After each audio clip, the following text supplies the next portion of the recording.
Welcome to Wealth and Means, advice dressed up like hard work. Each week, we explore ideas that help you pause, reflect, and think more deeply about the opportunities all around you. It's the perfect mix: a little information, a few stats, some real world insights, and just enough deep talk to make you feel smarter before your second cup of coffee. This episode has gravity. We begin with what you didn't see in the news. 15 pressure shifts that never owned the front page but quietly rewired the substrate. Post-quantum migration becoming a board-level checklist. Data center politics turning compute into zoning fights. Vibe coding supply chains morphing into attack surfaces. Sovereign AI drifting from buzzword to industrial policy. Then we wake up ready, mapping a compression cycle where oil, silver, Treasury auctions, payrolls, and CPI become gating variables in a system with less margin for error. From there, a knowledge bomb. Regime instability in Iran reframing the Strait of Hormuz. After that, humor me. Auto loans as the last Renaissance fair of modern finance, where monthly payments eclipse total cost. Then the greater debate. Adams versus Hitchens on intervention, empire, and responsibility.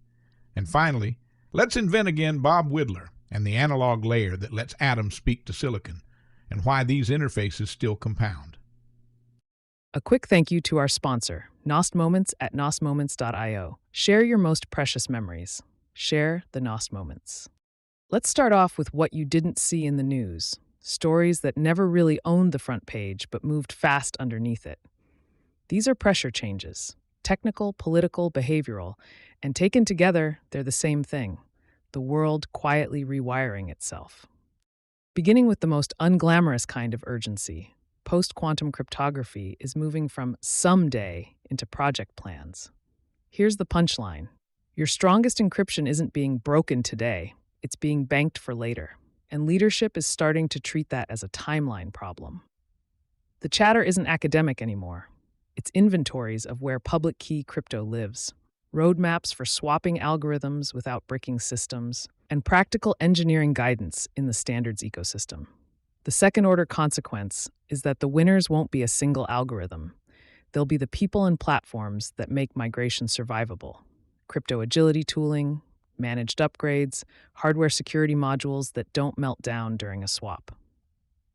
And it popped this week because preparedness is getting measurable. Once there's a readiness score and a checklist, boards can ask the question, and someone has to own the answer. So we're not watching quantum computers arrive. We're watching accountability arrive. Exactly. Now, zoom out from math to concrete.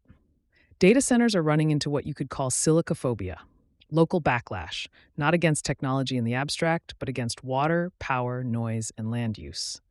The tell is that this isn't just angry op-eds. It's bills, moratorium talk, and utility politics in multiple states and municipalities. The quiet detail is why this matters. The constraint doesn't erase demand, it reroutes it.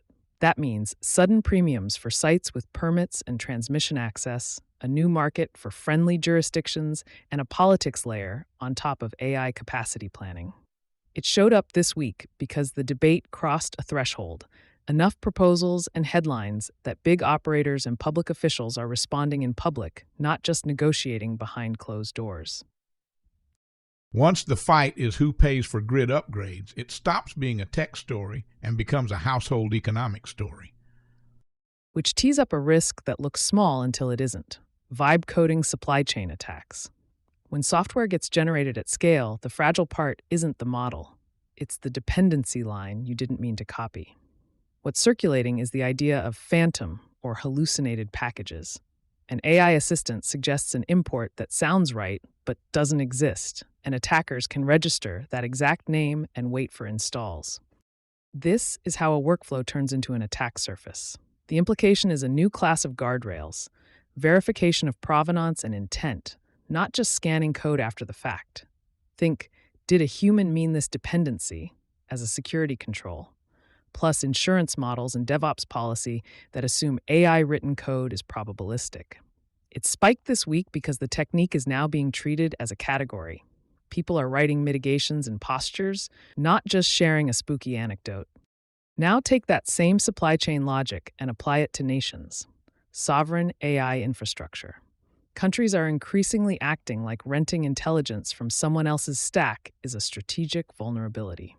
You can hear it in policy language, data localization rules, tech sovereignty debates, regulated domestic clouds, and in the diplomatic pushback, too.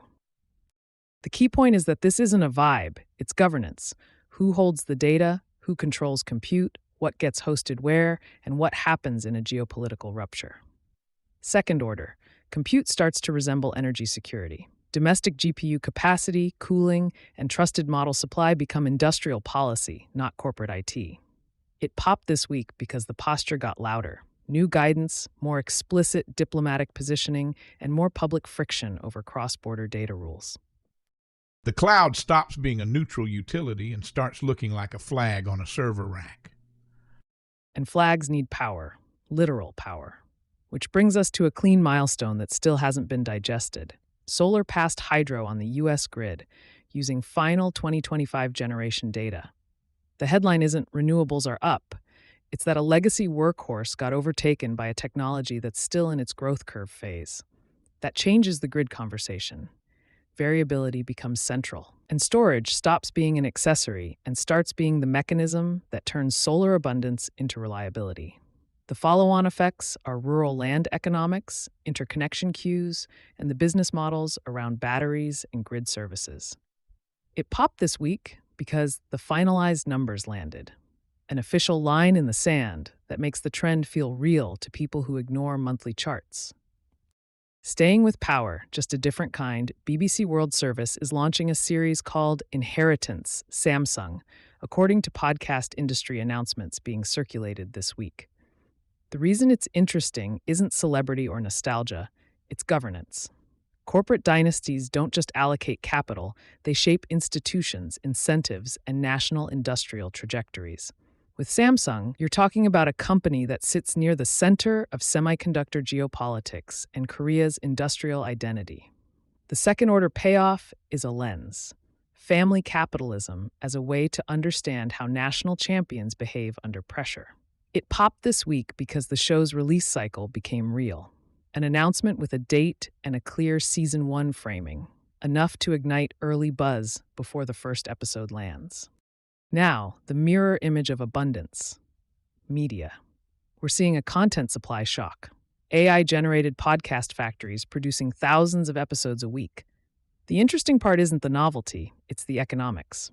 When the marginal cost of an episode collapses, the scarce resource becomes trust and discovery.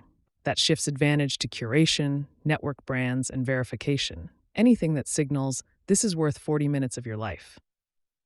And the ad market gets weird. A flood of cheap inventory can distort pricing, even if listeners don't love the content. It bubbled up this week because the scale is now being discussed as a market event. Industry outlets are treating it like a structural change, not a stunt. I don't know about you, but some of the AI-generated podcasts are pretty good. Either way, the creator economy turns into an attention economy in the strictest sense. Attention is the only scarce input left. Which ties directly into search. Information gain SEO is having a moment. Basically, the backlash to AI fluff, formalized. People are noticing that generic explainers have become invisible because AI can summarize them instantly.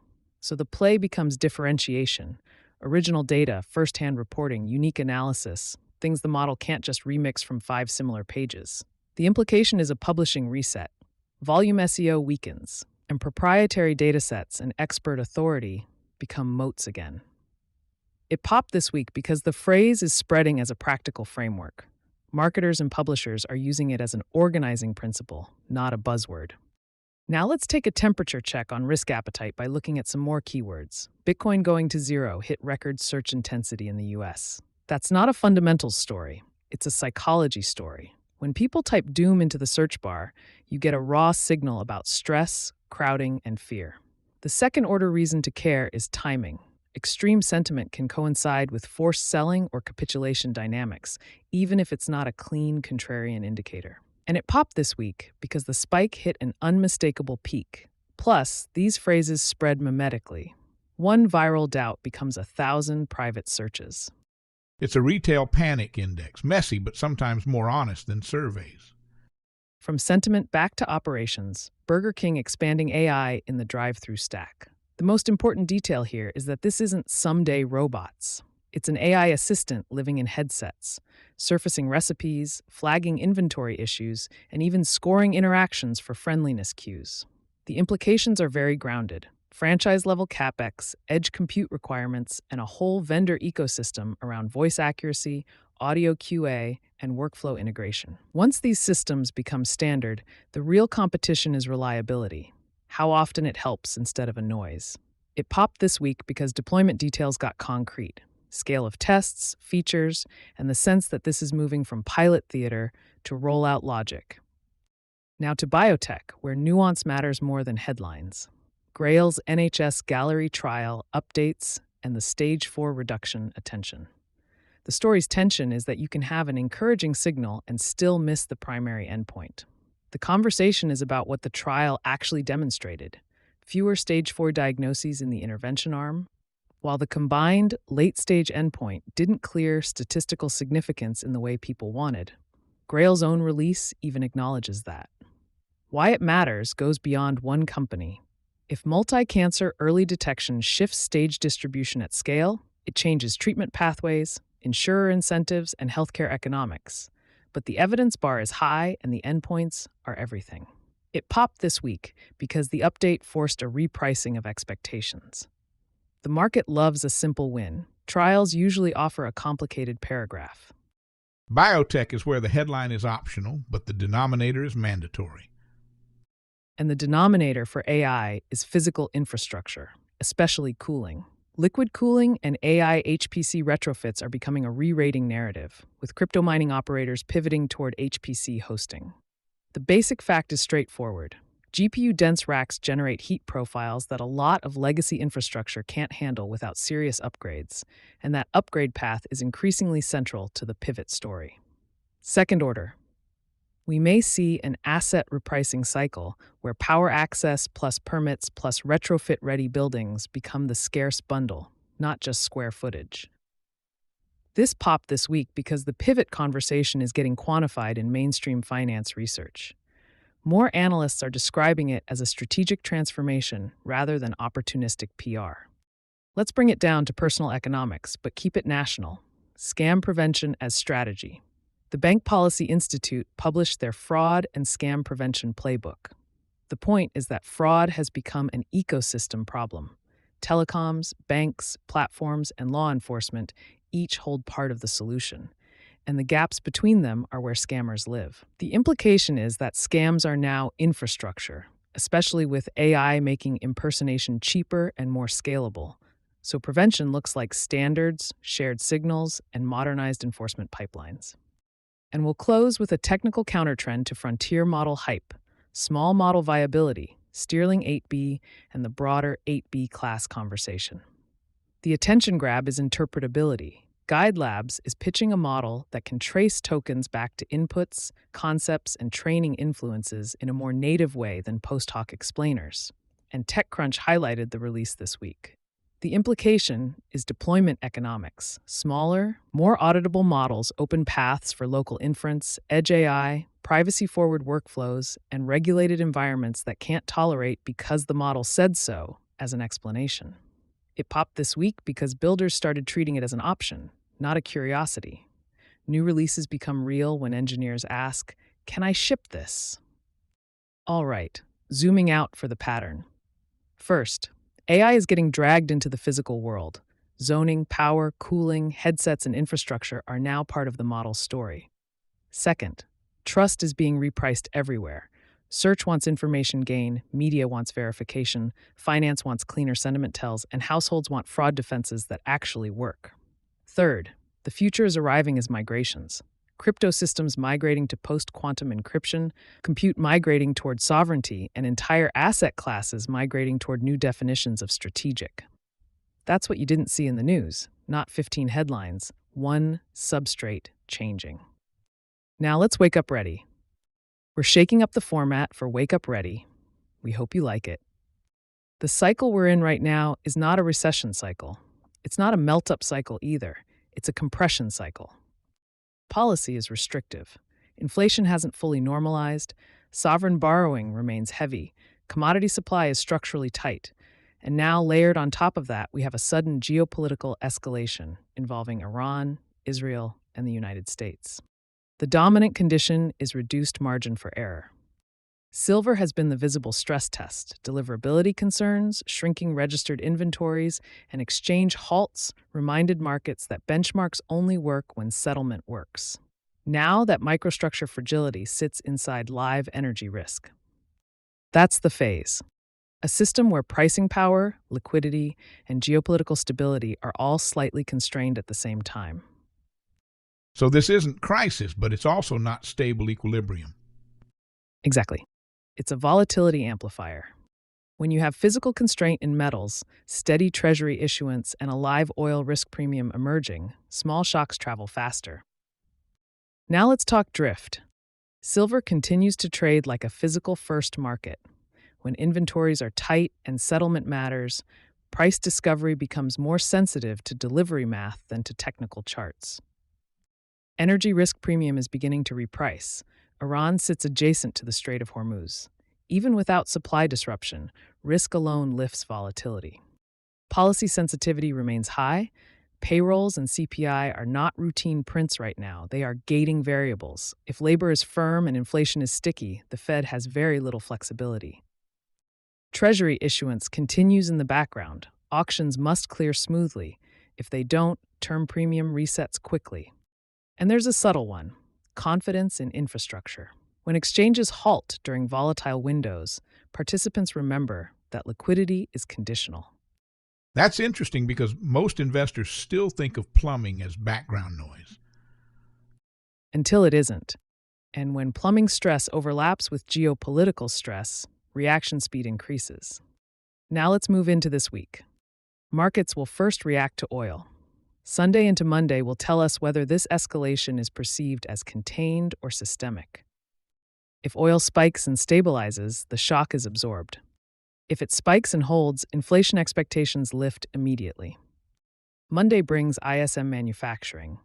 That print now answers a different question: is the economy resilient enough to absorb an energy shock?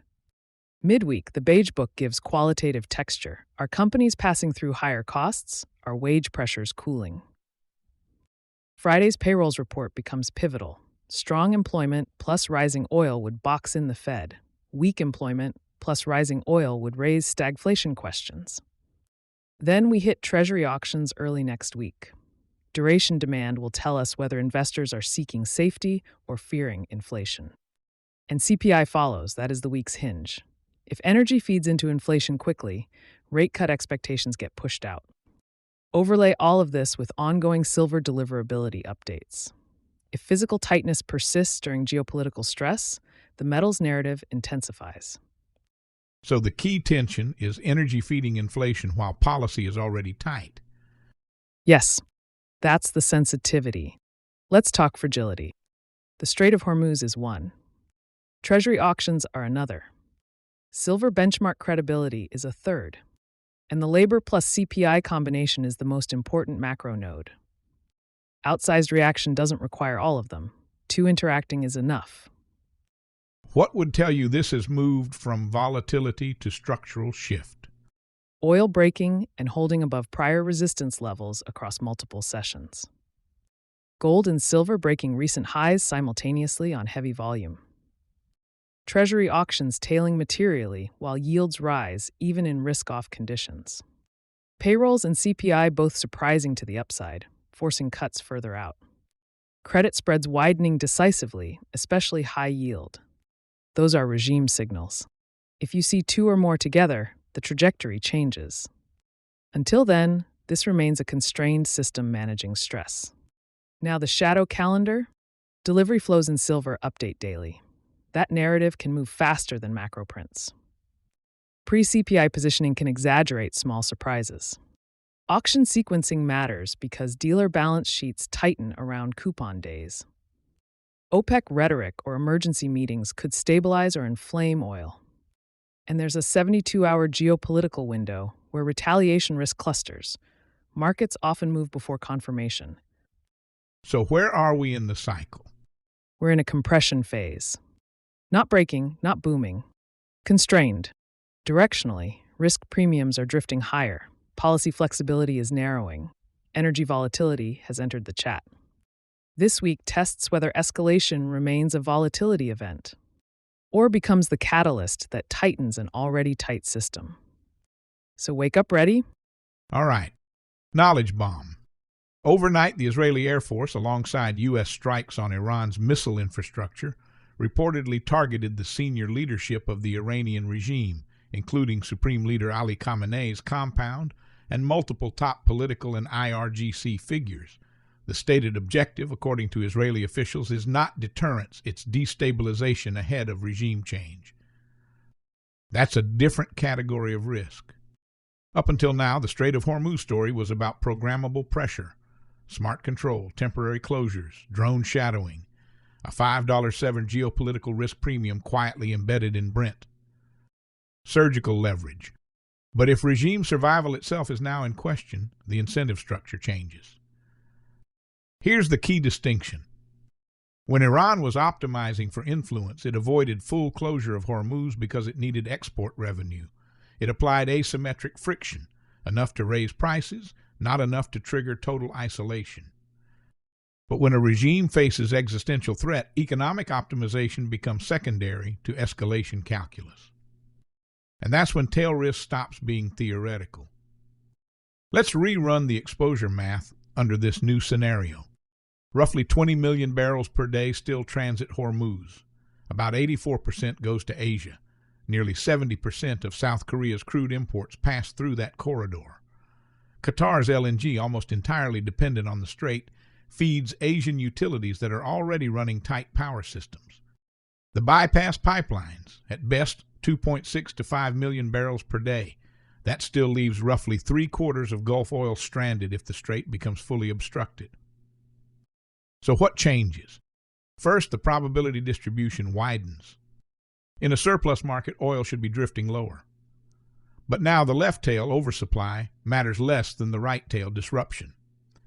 If Iran retaliates by mining shipping lanes, targeting tankers, or attempting extended closure, we're no longer talking about a $5 risk premium. We're talking about freight seizure, insurance withdrawal, and physical panic buying in Asia. Second, ton miles become a multiplier. We were already seeing a 17% surge in global ton miles due to Red Sea reroutes. Tanker availability was tightening. Spot rates were climbing. Now layer in idled vessels in the Gulf of Oman and possible naval escorts. Every additional mile compounds scarcity. Oil doesn't just get more expensive, it gets slower. And in just-in-time manufacturing economies, slower is inflationary. Third, regime instability introduces a different wild card, fragmentation. If the strike significantly weakens centralized command, especially within the IRGC, control over escalation may become less predictable. Decentralized actors, proxy militias, or maritime units could act asymmetrically without a clear economic logic. Markets price uncertainty, but they hate loss of control. Now here's the paradox. The West's direct exposure to Hormuz is lower than it was a decade ago. U.S. shale, Atlantic Basin supply, diversified LNG terminals, those reduce Western vulnerability. Asia does not have that luxury. China, India, Japan, South Korea, they are the marginal buyers of Gulf energy. They are the ones who must secure cargoes, bid up insurance, reroute tankers, and potentially scramble for alternatives. So even if this is framed as a regional regime confrontation, the economic shockwave would travel east first. And that's the core update. The Strait of Hormuz is no longer just a lever of influence. Under regime threat conditions, it becomes a lever of desperation. Desperation doesn't optimize for efficiency. It optimizes for survival. And when survival logic enters a narrow waterway that carries 20% of the world's oil, the distribution of outcomes shifts from programmable pressure to systemic shock. That's the knowledge bomb. Not that disruption will happen, but that the probability-weighted upside for oil and the downside for Asian manufacturing just widen materially overnight. Humor me, quick observation. We live in a world where you can refinance your house in 3 clicks. trade options on your phone while standing in line for coffee. But to buy a car, we still sit in a tiny glass office while someone goes to talk to their manager. Auto financing is the last Renaissance fair of modern finance. Now, I love the auto market. It's one of the purest laboratories of incentives we have. You walk in thinking you're there to buy a vehicle. Silly you. You're actually there to purchase a monthly payment. Nobody knows the price of their car anymore. They know the payment. It's like we've turned a $48,000 asset into a Netflix subscription with heated seats. And the salesperson leans in, very serious, like a sommelier of debt. What kind of monthly experience are you looking for? I once heard someone say, completely straight-faced, I can't afford a $30,000 car, but I can afford $612 a month. Which is incredible. That's not arithmetic, that's emotional accounting. We've basically financialized transportation to the point where the car is incidental. If this keeps going, dealerships will just skip the middle step. You'll walk in and they'll say, great news. For $749 a month, we won't even give you a car, but you'll feel like you have one. And let's talk about loan terms. 5 years used to feel responsible. Then 6. Now 7-year auto loans are normal. At this rate, we're about 3 cycles away from the 30-year fixed Camry. Imagine explaining that to your future self. Honey, why are we still paying for the car? Oh, that's our starter sedan. We locked in at 5.9% in 2026. Great vintage. My favorite part is the faux serious ritual of the finance office. This is where you meet the extended warranty philosopher. Suddenly, we're debating existential risk. What if the seat warmer fails in year 9? And you're thinking, sir, I don't know if I'll own this car in 9 months. There's actually a taxonomy of buyers. Category 1, the rate hawk, knows their FICO to 2 decimal places, brings a pre-approval letter like it's a sword. Category 2, the payment optimizer, doesn't care about price, rate, or term, just wants the number to start with a 5. Category 3, the YOLO leaser, treats vehicles like iPhone upgrades. Every 36 months, a ceremonial trade-in and a fresh Bluetooth pairing. And then there's the system. The system doesn't care which category you're in. It just knows that stretching terms lowers friction and raises volume. The car gets you from A to B. The loan gets the dealer from Q1 to Q2. The inverted expectation is this: cars are depreciating assets. We all know that. Yet the financing conversation feels like we're structuring a private equity deal. Let's optimize the capital stack on this crossover. Meanwhile, the actual investment principle is boring and timeless. The longer you finance a rapidly depreciating thing, the more you're paying for yesterday's utility. But hey, heated steering wheel. So here's the quiet punchline. Auto loans aren't really about transportation. They're about how we price comfort against time. And that's an investing lesson hiding in plain sight. Because whether it's a car, a house, or a portfolio, if you only focus on the monthly payment, you might miss the total cost of the ride. And now for the greater debate. This is the debate that clears dinner tables. The one that makes people put their phones face down and lean back. Not because they're bored, but because they can feel the ground moving under their assumptions. Tonight's question sounds simple, almost binary. Should the United States participate in a joint strike designed to decapitate the Iranian regime and create the conditions for its collapse? But beneath that question sits another, older one that has haunted republics since Rome first mistook expansion for destiny. Are we guardians of our own character or guarantors of universal freedom? 2 lecterns, no slides, no moderator to rescue anyone from the consequences of their own logic. At the first stands John Quincy Adams, 6th President, architect of the Monroe Doctrine, a man who believed America's power was best expressed not through dominion but through example. A scholar-statesman who warned that if the republic went abroad in search of monsters, it might find something else entirely, an empire staring back at itself. At the second, Christopher Hitchens, journalist, contrarian, unapologetic interventionist when it came to totalitarian theocracy, a man who believed that neutrality in the face of barbarism is not prudence, but complicity. If Adams feared empire, Hitchens feared surrender to clerical fascism, to nihilism dressed as faith, to regimes that export terror as policy. Adams begins without raising his voice. He looks almost pained. He says the plumes of smoke over Tehran do not trouble him for the tyrants targeted, but for the republic that launched the missiles. He reminds the room that America's greatness was never meant to be measured in the radius of its airstrikes, but in the radius of its example. Once a nation declares itself responsible for restructuring the internal politics of another, he argues, its own political center of gravity shifts. Force becomes normalized, executive power expands, fear becomes a permanent advisor. You do not simply remove a foreign despot, you rearrange your own constitutional architecture. There's a murmur at that. He continues. Liberty cannot be delivered by foreign ordinance. It must be won by those who will live under it. When leaders in Washington and Jerusalem say, now is your moment, rise up, they assume a people can step seamlessly from fear into governance. History suggests otherwise.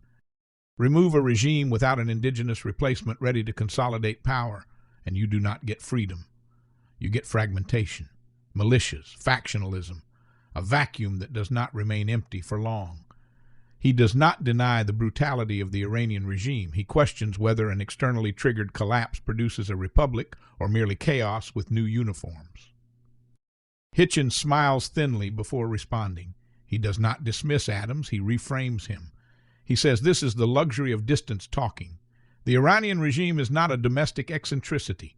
It is an exporter of violence. It funds proxies, arms militias, issues fatwas that cross borders, and suppresses its own people with medieval cruelty.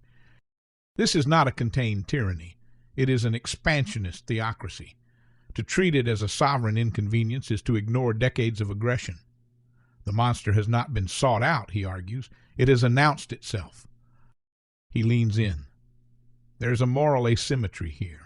When a regime hangs dissidents and crushes women protesting for basic dignity, neutrality is not restraint, it is abandonment.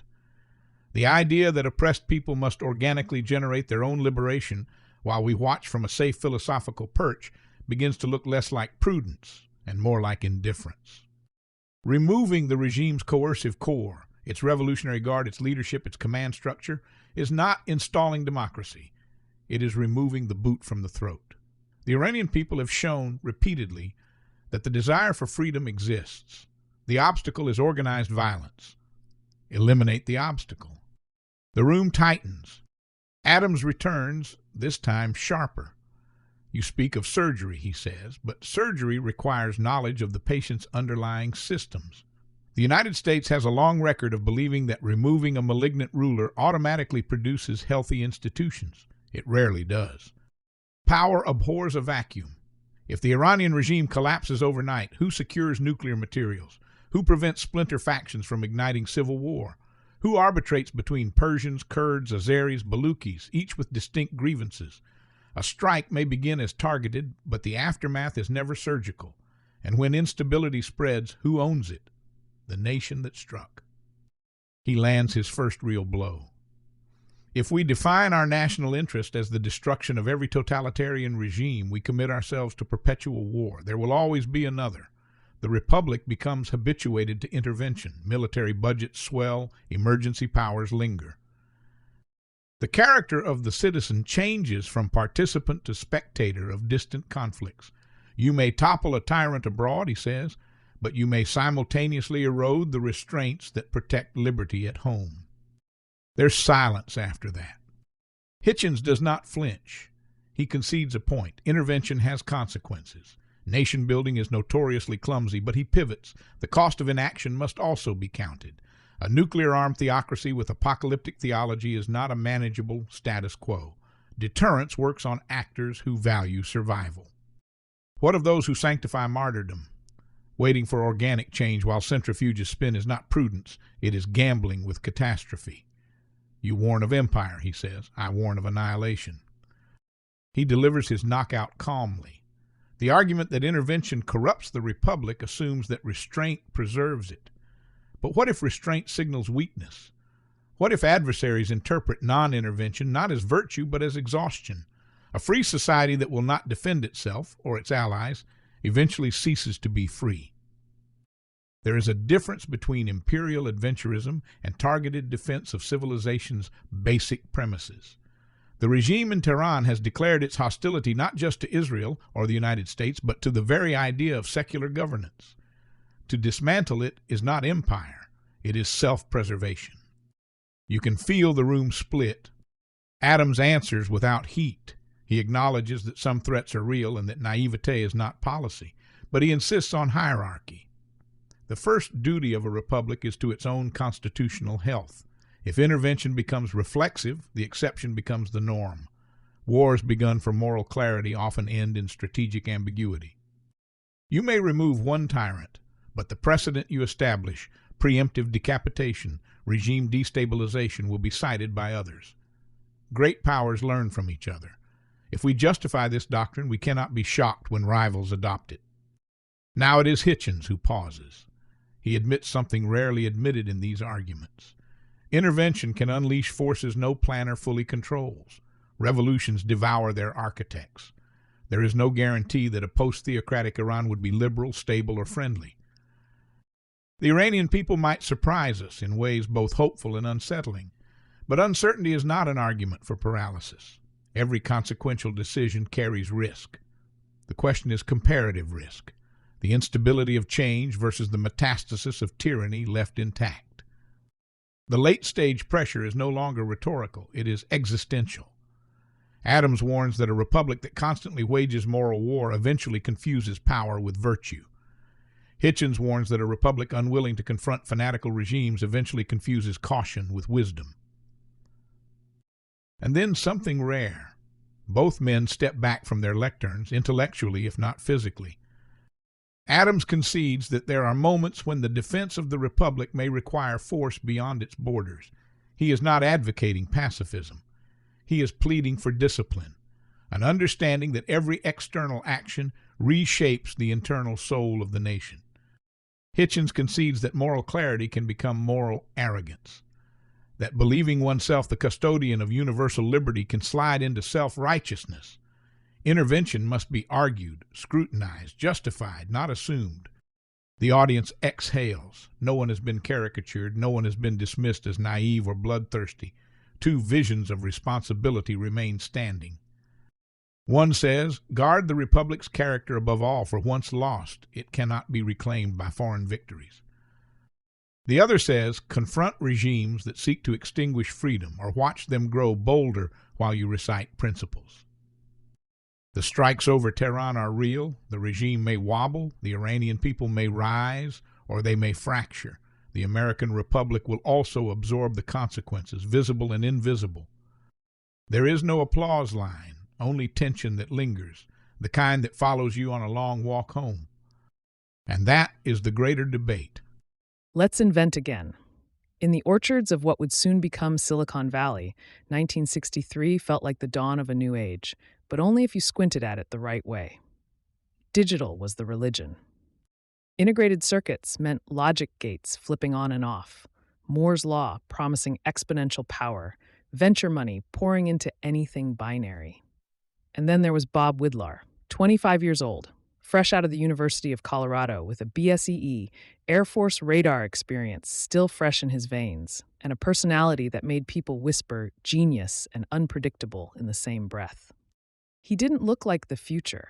He looked like the guy who might throw a chair if you bored him. Widlar had already decided the conventional wisdom was wrong. The industry's best minds were trying to cram discrete analog circuits onto silicon the same way you'd miniaturize a pocket watch. Resistors, capacitors, the whole toolbox, and it simply didn't work.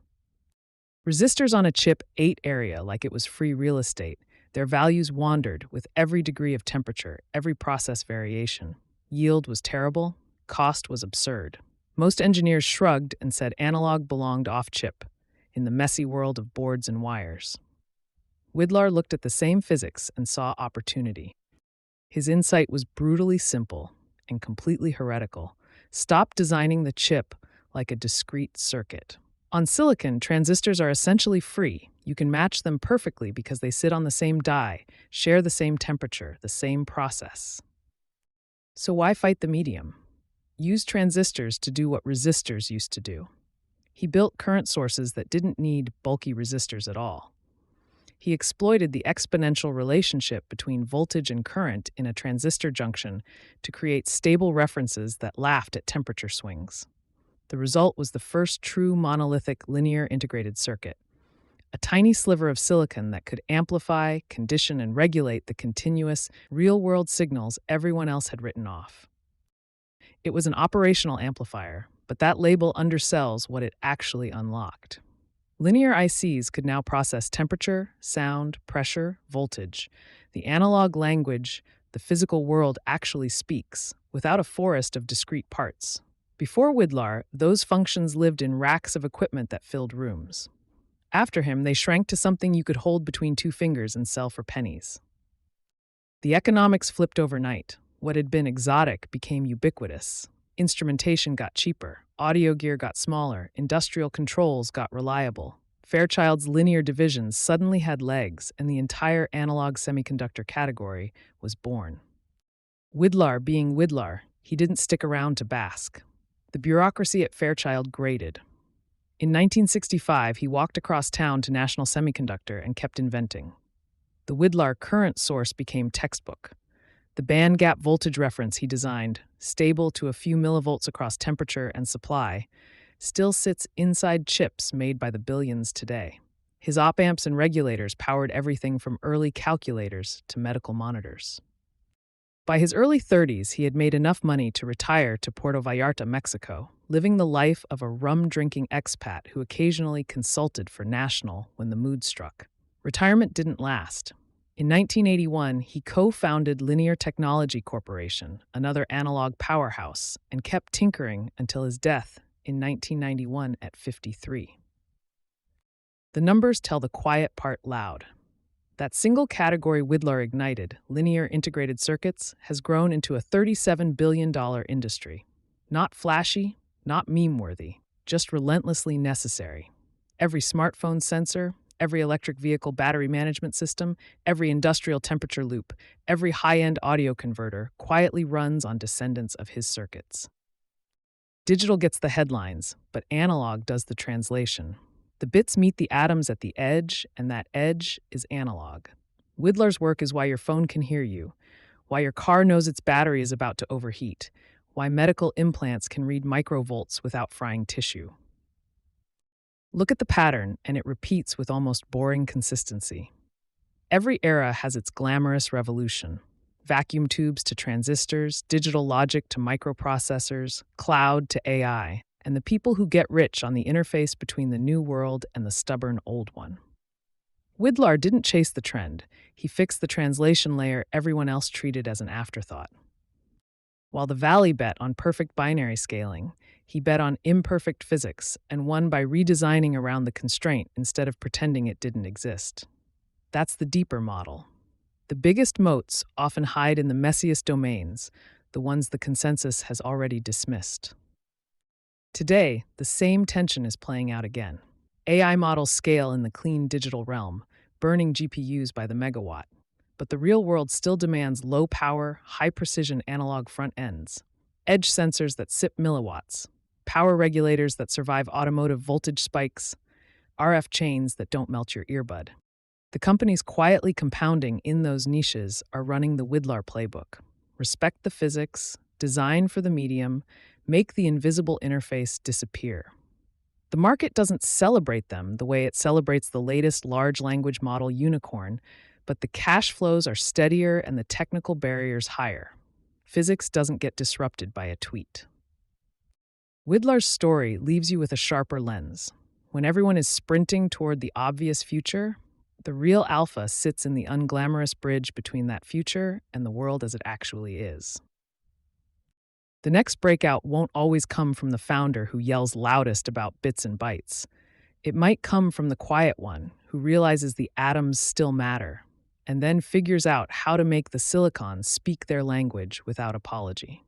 That's the pattern that compounds across decades, across industries, across entire economies. Bob Widlar didn't just invent a chip. He invented the habit of seeing the constraint everyone else ignored and turning it into the foundation. And every time you hold a device that actually works in the messy real world, you're holding his legacy. Small, silent, and still getting paid. That's it for another episode of Wealth and Means, advice dressed up like hard work. We hope you enjoyed the arc. From shifting substrates to tightening spreads, from regime risk to rate risk, from monthly payments to moral premises, this episode traced one line. Systems under stress reveal their structure. Volatility exposes plumbing. Power tests principle. Physics humbles hype. And in markets, in nations, in technology, the edge belongs to those who respect constraints, read incentives, and price the full cost of the ride. Subscribe, rate, and share this episode. It helps more than you think. We do this for you to help you have a better week, a sharper mind, and maybe even a longer attention span. And a special thanks to our sponsor, Nost Moments, because the best investments are still your memories. Until next time, stay curious. Stay kind. And keep compounding.